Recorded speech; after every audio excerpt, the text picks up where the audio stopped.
Vamos começar então com o Reinaldão Azevedo. Deixa eu trazer aqui para vocês e vamos trazer todas as principais questões, meus queridos e queridas, meus bonitinhos e minhas bonitinhas, meus lindinhos e minhas lindinhas. Vamos lá para a gente fazer bem o trabalho. Depois a gente vai ver mais um pouco de DR com Demore.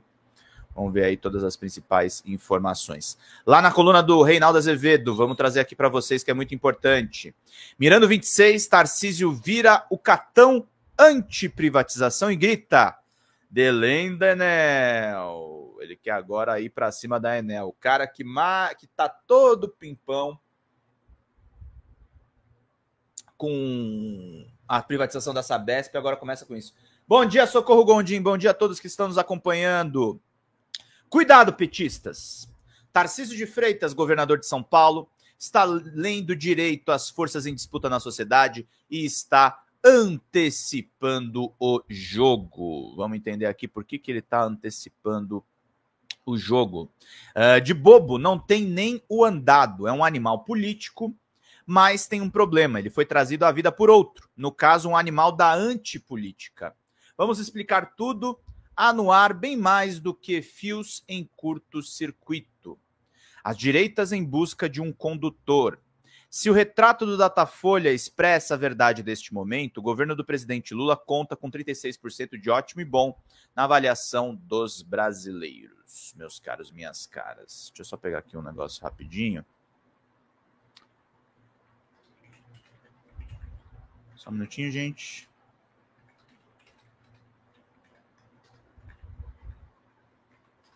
Só seguindo aqui. 36% de ótimo e bom na avaliação dos brasileiros, 32% de ruim e péssimo e 29% de regular. São os mesmos números de março do ano passado, na margem de erro, respectivamente, 38%, 30% e 29%. Sob certo ponto de vista, há uma razão para comemorar. Dada a guerrilha travada pelas extremas direitas, talvez se deva, por um tempo, empregar o substantivo composto no plural. Os números são, sim, bons. Dada a boa gestão, nem tanto. Fato. Aquele terço que nunca vota no PT está ali. Aquele terço que sempre vota chegou a diminuir de tamanho, mas voltou ao leito. O que os analistas reaça jamais perceberão, muito ocupados em decretar a morte do partido também, e ao terceiro terço que pode fazê-lo ou não. Se a eleição fosse hoje, e não é, Lula seria reeleito porque não tem adversários competitivos, largaria na corrida com aqueles 36%, os oponentes ou o oponente teriam que conquistar 32%, parte considerável da turma do regular. Não é tarefa corriqueira, como sabe Gilberto Kassab, o grande vencedor das eleições municipais. Ele é um dos consiglieri, talvez o mais importante de Tarcísio, e conta com 3 ministérios na esplanada. Perceberam? O presidente do PSD tem acesso a formulações estratégicas junto ao incumbente federal, como daquele que pretende substituí-lo. E ele é essencial para ambos. Em entrevistas, o secretário de Governo e Relações Institucionais de São Paulo afirma que vê Tarcísio disputando a reeleição. Não creio que seja mera afirmação diversionista para desviar a atenção do público. Hoje seria, com efeito, o mais prudente. Desde que Lula decidiu governar com a direita e com o centro democráticos, ganhou 5 das 9 eleições diretas. Nesse caso, a palavra polarização só ilude. Lula é a expressão maior das esquerdas, mas também é aquele que atrai o centro. Tarcísio faz um governo inequivocadamente de direita. Se Kassab é quem eu acho que é, e quer mais tempo para Tarcísio se livrar da craca reacionária, o que leva tempo. Eleição presidencial não é coisa corriqueira. Ademais, creio que a avaliação de Lula tende a melhorar. Eu também acho a mesma coisa, Reinaldo. Reta final de governo normalmente melhora muito. Ocorre que a eleição não é hoje, como sintetizou o filósofo José Simão. Quem fica parado é poste, e Tarcísio não é. A sua desenvoltura no episódio do apagão evidencia que pode ser mais rápido para perceber a metafísica influente do que tem sido o PT e o próprio governo Lula. Ele tem apetite como bom animal político, o que incomoda até o animal da antipolítica que pretende ser o seu macho alfa. Em entrevista recente a Letícia Casado, Carlos Bolsonaro afirmou: se meu pai apontasse e falasse, ninguém escuta o Tarcísio. O Tarcísio não ia ter poder. Ontem, o próprio ex-presidente fez saber que o titular do Bandeirantes só disputará a presidência com a sua anuência. Bolsonaro esperneia contra a obsolescência, daí que alimente a fantasia que vai recuperar a elegibilidade. Ele não vai voltar a ser elegível. Extremistas de direita só estão se estapeando porque sabem que é preciso arrumar um nome alternativo, e quem senão Tarcísio?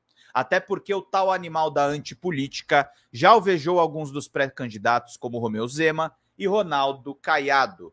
Tarcísio pensa como quem não quer esperar até 2030, age como quem não quer esperar até 2030, se desloca em campo como quem não quer esperar até 2030. Bem, é evidente que ele não quer esperar até 2030. Conta com o apoio da elite conservadora brasileira e com boa vontade da imprensa, como há muito não se vê. A anuência desta com críticas não mais do que marginais ao estranho processo de privatização da Sabesp o demonstra mais do que qualquer outra coisa. É o anti-Lula que embala as noites das elites conservadoras, as mesmas que não têm motivos para reclamar do líder petista. E daí? O preconceito de classe organiza a experiência social mais do que qualquer outro. Adiante. Leitura competente do jogo. Retomemos a primeira linha desse artigo para dar sequência à tessitura. Tarcísio tem uma leitura competente do jogo. A tese de que o apagão de São Paulo deve ser tributado ao governo federal não surgiu na mente, digamos, acanhada de Ricardo Nunes, do MDB, prefeito da capital e candidato à reeleição. Seu autor é o governador, o privatista que protagonizou o episódio do quebra-martelo, numa demonstração tanto exagerada daquele apetite de que falo, resolveu se lançar-se como um catão grandiloquente, fazendo da Enel a sua Cartago. Para quem não sabe, Catão e Cartago, um clássico aí da antiguidade. E então Tony Trua, Delém da Enel, a Enel tem que ser destruída. É evidente que se trata de uma peça de campanha, uma vez que escancaradamente claro que parte da responsabilidade pela interrupção no fornecimento de energia se deve à queda ou à quebra das árvores, que desabam sobre os fios. O serviço é municipal e o número de pedidos de podas em aberto prova a sua ineficiência. Antes que se apontasse o dedo contra a prefeitura e seu titular, o governador resolveu lembrar que a concessão obedece a uma legislação federal e que cabe a uma agência reguladora acompanhar a qualidade do serviço. E, na ponta, é o presidente da República quem caça uma concessão. Tarcísio é profissional formado nos escaninhos da burocracia, dado que fez carreira no DENIT. Se Bolsonaro é seu padrinho no primeiro escalão, Dilma Rousseff foi sua madrinha nos círculos dos gabinetes federais.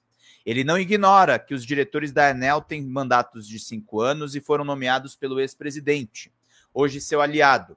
Aliás, o titular de uma agência reguladora tem um emprego mais estável do que o chefe do executivo de qualquer uma das 3 esferas do poder. É praticamente indemissível. Obviamente, Lula não pode dar um murro na mesa e botar a Enel para correr. Há um longo procedimento para que se chegue a isso. O contrato de concessão, de resto, vai até o ano de 2028. É demagogia calculada esse grito de guerra de Tarcísio, o fora Enel, como se estivesse havendo uma incúria ou desídia do governo federal.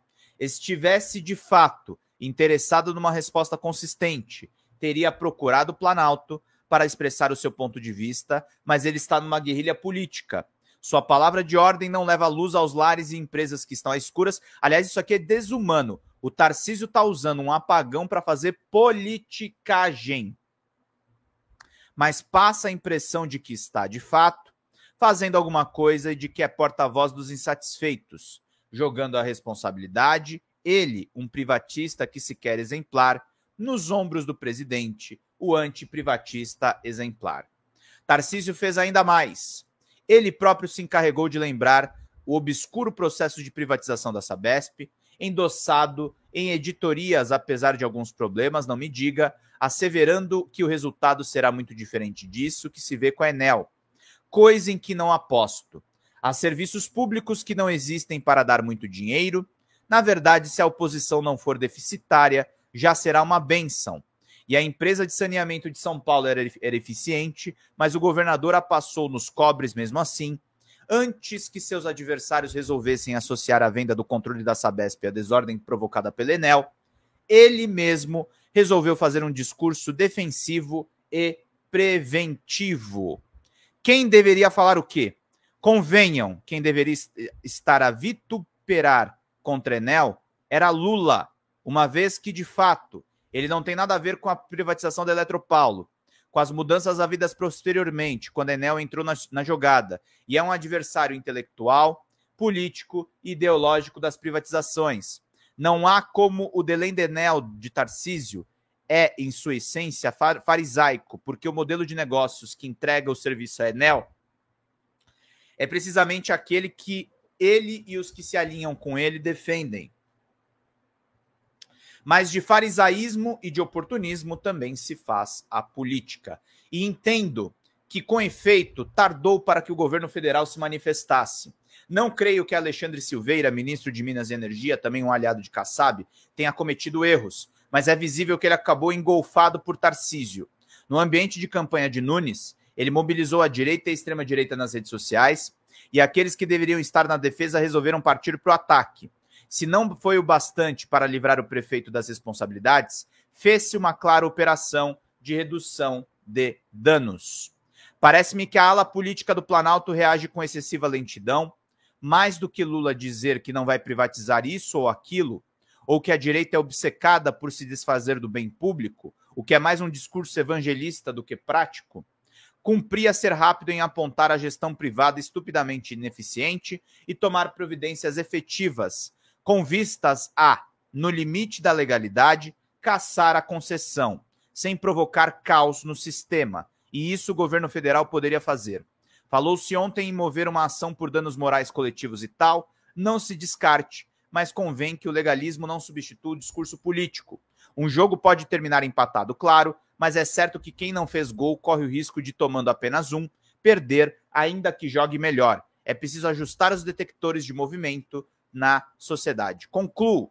Encerro voltando ao princípio, extremistas de direita estão batendo boca porque sabem que tudo mais constante perdem de novo para Lula. Na turma, há os lúcidos a despeito da paranoia reacionária, que tem consciência que é mais fácil Bolsonaro ser preso do que se eleger em 2026. Logo é preciso achar um nome, já que a eleição não é hoje. Entre os candidatos a liderar as forças de oposição, há os que jogam bem e há os que jogam mal. Tarcísio, admita-se, sabe jogar. E eis o homem da martelada, se candidata a líder da cruzada Delém da Enel. O Tarcísio botou o Nunes no segundo turno, né, gente? Isso foi uma vitória dele. Apesar de eu acho que ele é um horroroso. Tarcísio é horroroso. É o bolsonarismo na sua pior expressão. Mas vamos lá seguir, vamos lá, meus caros, minhas caras, muito obrigado pela presença de vocês nesta live. Chegou o requinte de receber no Palácio dos Bandeirantes o ministro Augusto Nardes, do TCU, que deixou claro que o tribunal não tem muito a fazer, embora tenha aproveitado para alfinetar o governo federal, falando em compose de autoridade. Só para lembrar, é aquele senhor que mandou mensagem no WhatsApp em novembro de 2022, fazendo a defesa de um golpe de Estado que impedisse a posse de Lula. É um vexame, diga-se, que tenha sido cara de pau de não renunciar. Mas por que um golpista faria? Não é mesmo? Baita textão aí do Reinaldão. Gente, sala cheia, muita gente aqui assistindo a nossa live. Que bacana que vocês todos estão aqui. Fora Tarcísio, chega de enganar a população de São Paulo. Fala, pessoal da Folha Democrata, aqui é Pedro Zambarda, editor do canal aqui e também do site da Folha Democrata. Estamos em uma nova campanha de Pix, gente. O nosso canal voltou a ser demonetizado, mas nós ainda estamos enfrentando burocracias dentro do YouTube. Então a gente pede para vocês contribuírem no Pix, diretamente no Pix, gente. Faz um depósito lá no nosso Pix, você nem precisa usar o cartão de crédito, você pode fazer o Pix além das nossas metas por live, que é de R$100 no Pix. Vocês podem ajudar em folhademocrata@gmail.com. Essa contribuição no nosso Pix é necessária para pagar o salário dos trabalhadores aqui da Folha Democrata, como o meu salário e o salário também do nosso editor de cortes de vídeo, o Gabriel. Então é necessário a gente fazer essa campanha de arrecadação, gente. Folha Democrata é um canal novo que surgiu nessa era democrática de governo Lula 3 e a gente precisa do seu apoio para continuar fazendo esse trabalho. Gente, muito obrigado pela paciência, pela colaboração de vocês e contribuam. R$20 de Pix, vocês ganham livros aqui no nosso canal, que estão disponíveis aqui. Basta você fazer a sua contribuição e depois mandar e-mail com o pedido de qual dos 3 livros. Temos ainda um 4º livro para a gente dar de presente no folhademocrata@gmail.com ou no pedrozambarda@gmail.com. E quem mandar 80 pilas no Pix ganha um curso de roteiro de comédia com a Xanda Fontes, a nossa sócia. Gente, vida longa e próxima. Vida longa e próspera, gente. Não próxima. Longa e próspera. Cuidem-se, cuidem dos seus. Até mais. Tchau, tchau.